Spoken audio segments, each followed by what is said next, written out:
In recent days, we have watched widespread protests erupt in many Iranian cities. Years of mismanagement, corruption, and foreign adventurism have eroded the Iranian people's trust in their leaders. The Iranian regime spends its people's wealth on spreading militancy and terror abroad rather than ensuring prosperity at home. Prices for everyday staples and fuel are rising, while the Revolutionary Guards spend the nation's wealth on foreign militant groups and enrich themselves in the process. The Iranian people are angry at the rising tide of corruption in their daily lives. The people are tired of paying the price for their violent and corrupt rulers. As a result, we are now seeing an organic, popular uprising organized by brave Iranian citizens on the largest scale since 2009. But the international community cannot sit silent as it did then. The United States supports the Iranian people, and we call on the regime to respect its citizens' basic right to peacefully express their desire for change. America longs for the day when Iranians will take their rightful place alongside the free people of the world.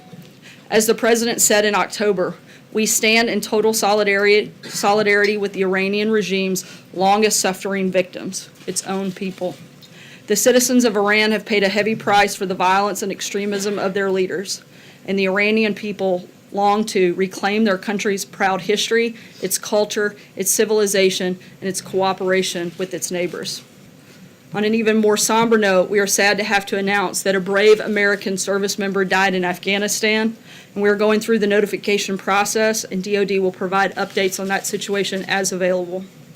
And our thoughts and prayers are with that individual's family and friends. We certainly keep our options open in terms of sanctions, in terms of signing a waiver later in January. The President hasn't made a final decision on that. He's going to keep all of his options on the table in that regard. Not necessarily. I mean, I think the President's been very clear what his position is in support of the Iranian people, and in terms of what decision he'll make on that waiver. He hasn't made a final one yet, but he's going to keep every option on the table with regard to that.